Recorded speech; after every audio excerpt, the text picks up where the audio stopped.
Welcome to the Sage Solutions Podcast, where we talk about all things personal growth, personal development, and becoming your best self. My name is David Sage, and I'm a self-worth and confidence coach with Sage Coaching Solutions. Picture this. It's Tuesday morning. You get up before your alarm. You put on your running shoes and crush a brutal, sweat-dripping 45-minute workout. You feel like an absolute champion. You're disciplined. You took action. You're focused. You did it. You're that person. You've been so good. But then, 10 a.m. rolls around. You walk into the office. Your day's been going great. You have been so good. But you make your way to the break room. And there it is. A box of fresh glazed donuts. Now, normally you'd walk past. But today, this little voice in your head whispers, "Go ahead. You earned it." I mean, you were so good this morning. You ran 3 miles this morning. So you eat a donut. Heck, you earned it. But after that first donut, you don't stop. In fact, you eat 2. And by 1 p.m., you're ordering a double bacon cheeseburger for lunch because, well, I was really good this morning. I deserved this cheeseburger. Screw it. Let's just make today a cheat day. Let's do pizza and potato chips for dinner. Wait, how did we get here? How does a day that started with peak discipline end in a total self-sabotage tailspin? Well, today we're pulling back the curtain on one of the most insidious, silent, budget killers, diet wreckers, and dream delayers in human psychology. It's a little phenomenon called moral licensing. But before we get into it, our goal with this podcast is to share free, helpful tools with you and anyone you know who is looking to improve their life. So take action, subscribe, and share this podcast with them. So today we're going to unpack exactly what this mental trap is, why it has such a massive invisible grip on all of our daily lives, and most importantly, how we can break free from it. So let's get to it. To start with the basics, what actually is moral licensing? Well, at its core, moral licensing is, wait for it, a cognitive bias. It's a trick our brain plays on us when we're doing something good, or even just thinking about doing something good. Now, you can't see it. I'm putting quotes around good. Sometimes it really is good. Sometimes we're just treating it like good. But this good gives us a license, a free pass to do something bad later. In the book, The Willpower Instinct, Kelly McGonigal explains that most of us like to think of ourselves as fundamentally good people. We want to be healthy, generous, productive, and kind. But because we treat self-control like a moral test, we keep a running psychological scorecard in our heads. Call it a moral ledger, if you will. When we do something that aligns with our goals, like saving money, or maybe eating a salad, or working hard on a project, we log a deposit on the good side of the ledger. Another way to think about it is as a scale. It makes us feel virtuous, like a good person. But here's the catch. The moment that we feel virtuous, our brain decides we have accumulated moral capital. And what do most people do when they get capital? They spend it. Suddenly that good behavior becomes a license to indulge. We think, I've been so good, now I can afford to be a little bad, you know? But let's pause here and look at that language. Notice the words we are using. Good and bad. Virtue and vice. This turns doing something that we want to do into a statement of right and wrong. When we turn our goals into moral battles, we set ourselves up for failure. Working out isn't moral. Eating a salad isn't righteous. Saving money isn't holy. They're simply choices that align with the life that we want to build. That doesn't make them morally right or morally wrong.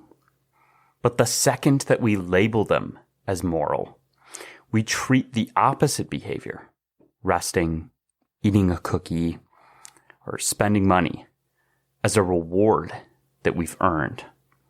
This is why moral licensing is so incredibly dangerous. It actually turns our progress into our enemy. It makes us feel like the ultimate reward for being disciplined is the opportunity to be undisciplined. It makes us feel like the point of being good is to justify doing bad. Just think about how wild that is. We work hard to make progress, and then we use that very progress as the justification to sabotage ourselves. Now, I want to be abundantly clear here. I'm not trying to shame or chastise you for feeling this way. It's a cognitive bias. We literally all think this way, sometimes. I know I do. Just like every other cognitive bias. It was evolutionarily advantageous for us to take this mental shortcut. When every day might be your last, because you're just fighting to survive, your brain is going to take every opportunity it can to justify instant gratification, to keep you alive. So in a weird backwards way, moral licensing was actually a way of getting you to do good things that were in the best interest of the group, because you would then reward yourself by doing a self-serving thing. Back in the day, it's kind of a win-win. But like most cognitive biases, it doesn't serve us in the current day and age. It's another one of the major factors that sabotages the success that we all want in our lives, just like temporal discounting. Now, to get back to the moralizing of our daily lives and the things that we find important to building the life that we want, we forget that most of our life choices aren't morally charged. Setting a goal for something that you want in your life generally doesn't make you a good person or a bad person. And by linking success and failure to right and wrong, it really muddies the waters on action and discipline and grit, courage and resolve, and all of these concepts that have been tying together that we've been talking about recently. You can like something without it being a morally good thing. You can dislike something without it being morally wrong. But it's so easy to tie beneficial to morally good, because they both seem like a bright shade of white. And it's very easy to tie unbeneficial to morally wrong, because they both seem like a dark shade of black. If you can start to see where I'm going with this, this is what happens when we combine moral licensing with the binary bias. We view things as all good or all bad, when reality is that most things are a shade of gray. And frankly, there are plenty of things that actually don't have a moral standing. It's not even on the spectrum. But we choose to moralize it anyways.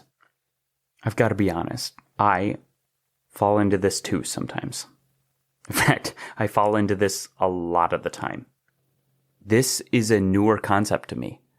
I knew about the broad bones of it, in the fact that people would use exercise to justify eating more calories or whatever it is, to eat something quote unquote unhealthy and sabotage their diet because they did something that made them feel like they were good.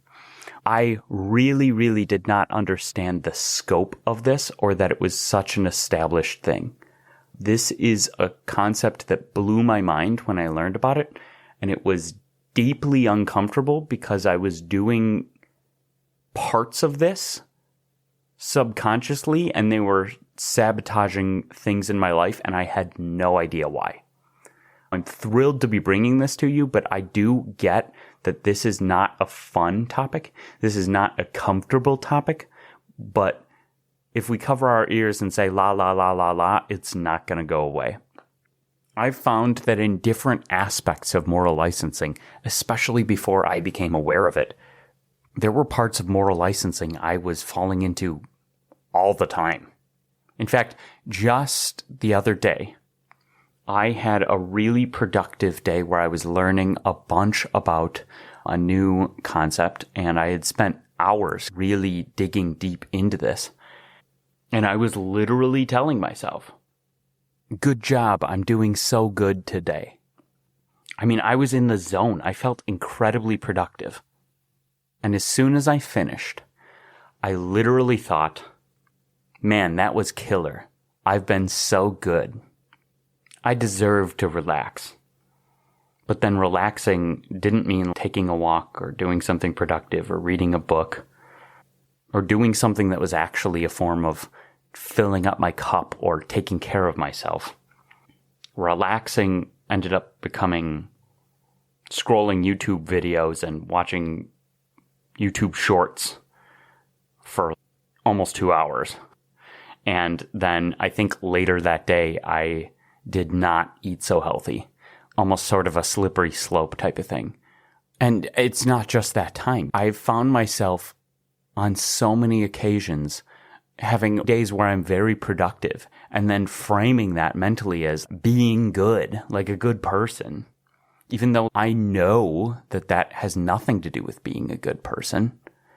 I'm not thinking about that in the moment. And then I know that days where I've been extra productive, I've used it to justify spending extra money I probably shouldn't, or eating unhealthily, or not working out, or literally viewing it like a trade-off. Staying up late. There's so many things. It's important to remember that none of these things that I gave myself as the quote-unquote bad are morally wrong either. I'm not morally bad for having done those things. But they aren't helping my goal, and I'm justifying them because of the moralizing. So what about you? Can you relate to that? Have you ever had a highly productive morning only to completely waste the rest of the day because you've earned it? Well, if you haven't, you're probably some sort of a freak of nature, and I'd love to know your secret. Because I don't think I've brought this up to anybody who hasn't clearly said, oh yeah, I do this all the time. So if you're nodding your head right now, don't beat yourself up. You're human. And the science shows that this is hardwired into our brains. So let's navigate this process. Now, I want to share a study with you that blew my mind when I first read about it. It's one of the foundational scientific papers on moral licensing. And it shows just how deep this bias runs. In 2001, psychologists Benoit Monin and Dale T. Miller published a landmark study in the Journal of Personality and Social Psychology titled Democratic, Harmless, and Decent: Self-Licensing and Expression of Prejudice. Here's what they did. They took a group of Princeton undergraduates and asked them to complete a survey about gender and employment. For half of the students, the survey was designed in a way that made it incredibly easy to reject sexist stereotypes. They were asked if they agreed with statements like, women are better suited for certain jobs than men, like homemaking, cooking, cleaning, and rearing children. Now, most students quickly disagreed, establishing themselves in their own minds as egalitarian, fair-minded, and progressive. They had just established their moral credentials as non-sexist. The other half of the students were given a much more ambiguous survey, where it was harder to take a clear, virtuous stand, with statements like, some women might be more suited for some of those things. By making it much more ambiguous, it's hard to argue with the fact that there are probably some people that are very predisposed to being very good at certain things, even if those certain things are sexist stereotypes. Then came the real test. The researchers asked all of the students to make a hiring decision for a high-profile, stereotypically male-dominated job, like a construction foreman or a high-level executive. They presented the students with several candidates, including one highly qualified woman and several averagely qualified men. But here's the kicker. The students who had just established their non-sexist credentials and rejected the sexist statements were significantly more likely to choose a man over the qualified woman. Yeah, let that sink in. Because they had just proven to themselves that they weren't sexist, they felt they had a moral license. They felt safe from their own self-judgment. They had a virtue shield that allowed them to make a biased decision without feeling like a biased person. Monin and Miller's study showed us that when we establish our goodness, we stop monitoring our behavior as closely. We trust our impulses because we've already proven to ourselves that we are decent. This is why Dr. Kelly McGonigal writes in The Willpower Instinct. When we turn willpower challenges into moral tests, we end up judging ourselves too harshly when we fail and rewarding ourselves too quickly when we succeed. We use our past good behavior as a shield to protect ourselves from the guilt of our current bad behavior. It's a fascinating yet terrifying look into the human psyche. So, how does this show up in our day-to-day lives? It's not about job hiring or donuts. Moral licensing is a shapeshifter. It sneaks into almost every corner of our existence. Let's look at some different ways that this shows up. As you listen to these, see which ones resonate with you. The halo effect of good intentions. A little different than the normal one. Also known as the future self trap. This is one of the most common ways we license ourselves. We don't even have to do something good to license ourselves. We just have to plan to do something good in the future. Have you ever put a healthy cookbook in your Amazon cart and suddenly felt so good about your healthy lifestyle that you ordered a pizza? Or maybe you signed up for a gym membership and because you made the virtuous financial commitment, you skipped your workout that day because, hey, I'm a gym member now. I'm a healthy person. Just looking at healthy options on a menu can trigger moral licensing. Studies showed that when restaurants add healthy salads to their menus, sales of high-calorie burgers actually go up.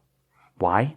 Because seeing the salad makes people feel virtuous for being at a healthy restaurant, which gives them a license to order the double cheeseburger. Number 2, the financial pendulum. You go shopping. You have a budget. You find a pair of shoes that are originally $150, but they're on sale for $70. Wow, you just saved $80. Look at you saving money. You knew those were expensive shoes, but you just saved. Because you saved money, which makes you feel responsible and good. And I don't just mean makes you feel good inside, but makes you feel like you're a good person. You walk down the street, walk into a coffee shop, and buy a $9 latte and a $12 pastry. Then you go out for an expensive dinner because, hey, I saved so much money on these shoes today. By the end of the day, after taking a chunk of time to look at some things on Amazon, you've spent far more than you planned to. All because the virtue of saving gave you a license to spend. Environmental licensing. This is a fascinating one. Have you ever bought organic produce, brought it home in reusable tote bag, and then felt perfectly fine leaving the lights on all night or taking a 20-minute hot shower? Studies have shown that people who buy green, eco-friendly products are actually more likely to cheat, steal, or act selfishly in subsequent tasks. Their green purchases gave them a moral license to be a little less moral in other areas. Number 4, the productivity slump. This is the entrepreneur's curse. You spend 2 hours of deep, focused work on your business. You feel incredible. But instead of riding that momentum, you think, I've done so well. I can take a quick break. Well, that quick break quickly turns into a 3-hour YouTube rabbit hole. You licensed your distraction with your past productivity. All of these show that there is a form of moral equilibrium. Now, moral equilibrium and moral weight come at different places in psychology. When people do good things for you, sometimes you feel a moral debt or like you want to balance the moral scales by doing something for them, or vice versa. When somebody hurts you, you want to, eye for an eye, right that wrong of the morality by doing them wrong. That's one of the ways that we feel moral weight and want to create moral equilibrium, but that's much more so with other people. When we're talking just about ourselves and our own morality, there is this force of moral equilibrium. Now, moral licensing is the scary one. The one that, when we do a good thing, licenses us to do bad things. But the flip side can also be true. When you do a bad thing, it can make you want to do a good thing. This showed up in a study that showed that people who were reminded of their past good deeds were actually less likely to donate to charity. People who weren't reminded of anything were in the middle, and people who were reminded of their past bad deeds were more likely to donate to charity because they were trying to right that moral balance, that scale, with moral compensation to fix the moral equilibrium. I also want to take a second to talk about how moral licensing actually plays into actual moral acts.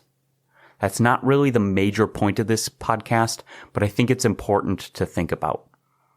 Most of what we're talking about today is when we turn non-moral acts into moral acts. But moral licensing still happens with actually moral things.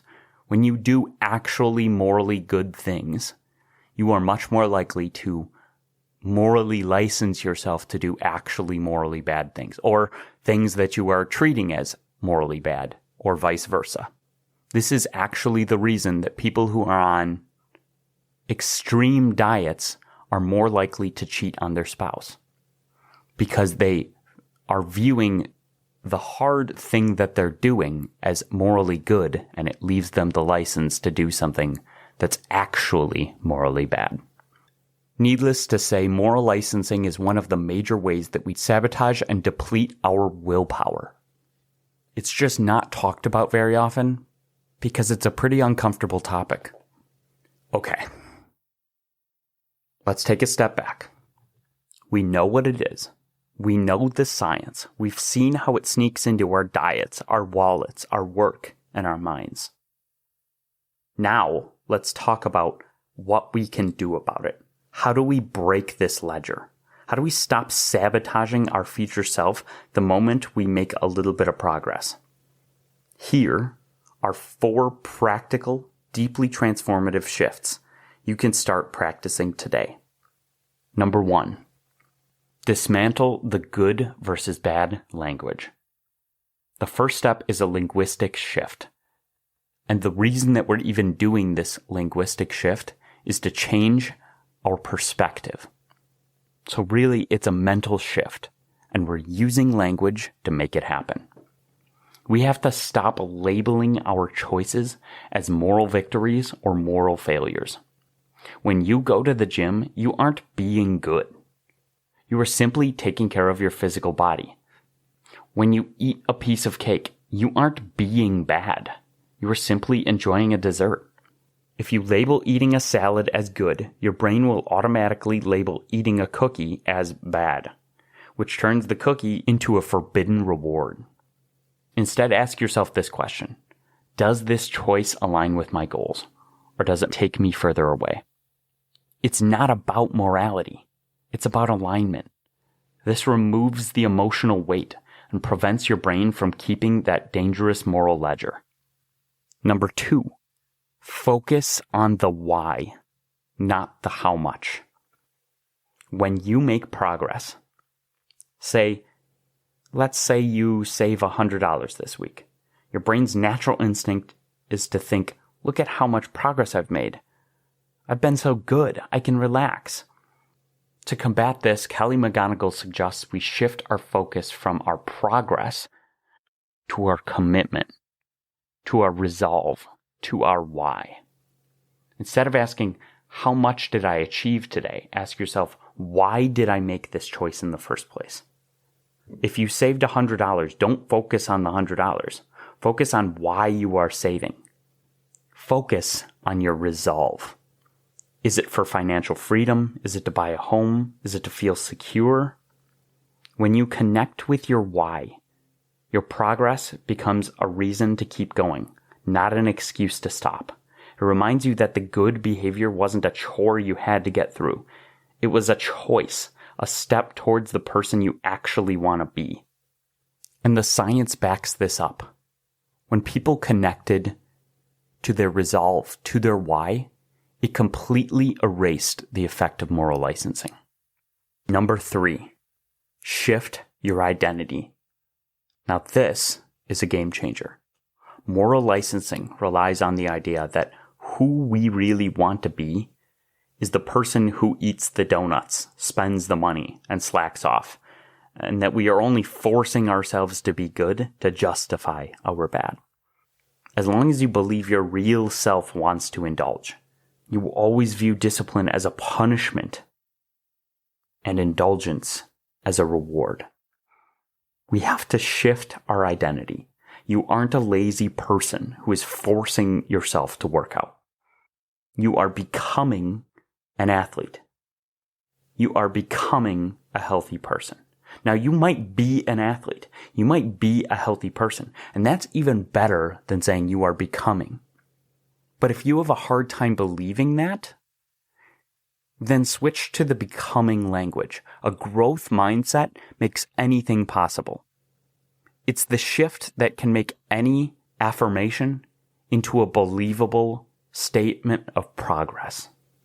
You aren't a spender who is forcing themselves to budget. You are a financially responsible person. When you act in alignment with your goals, you aren't being good. You are simply being yourself. And when you act out of alignment, it doesn't feel like a reward. It feels uncomfortable because it just doesn't match who you are. And last, number 4, the tomorrow is today rule. Our brains love to think that tomorrow is a magical land where we will have infinite willpower, endless energy, and zero distractions. So we license ourselves today because I'll just start fresh tomorrow. But tomorrow you is the same as today you. You're going to feel the same. It's almost a weird form of temporal discounting. So to break this, try the tomorrow is today rule. Whenever you are about to indulge or procrastinate, tell yourself whatever choice I make right now, I have to make this exact same choice every single day for the next week.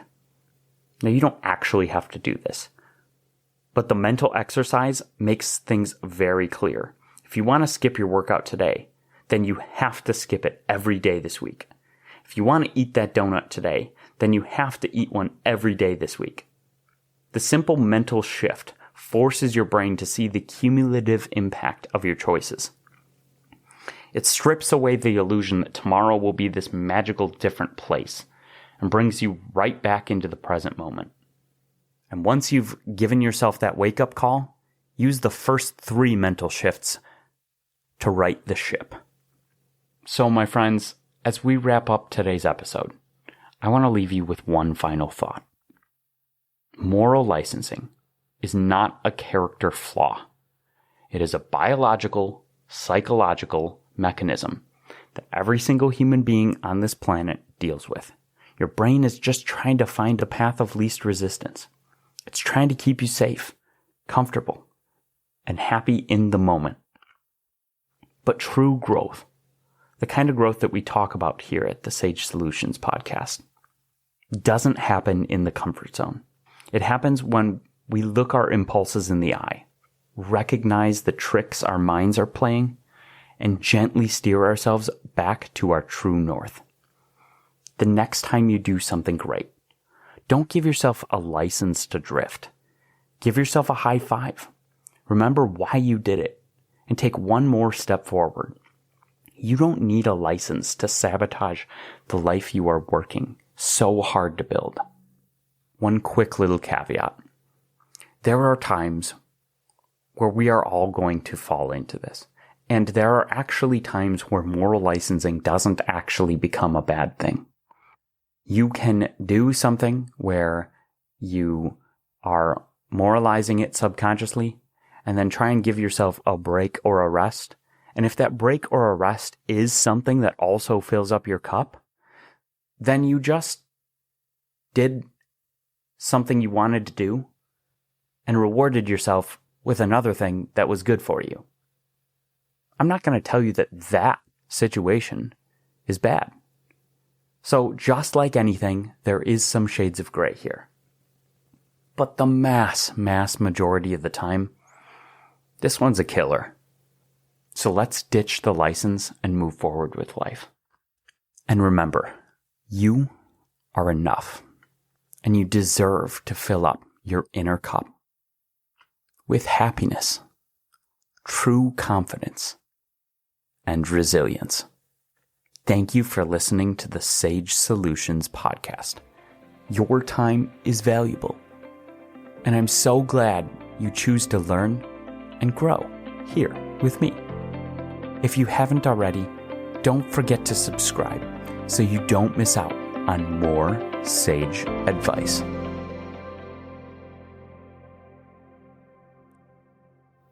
One last thing. The legal language. This podcast is for educational and informational purposes only. No coaching-client relationship is formed. It is not intended as a substitute for the personalized advice of a physician, professional coach, psychotherapist, or other qualified professional.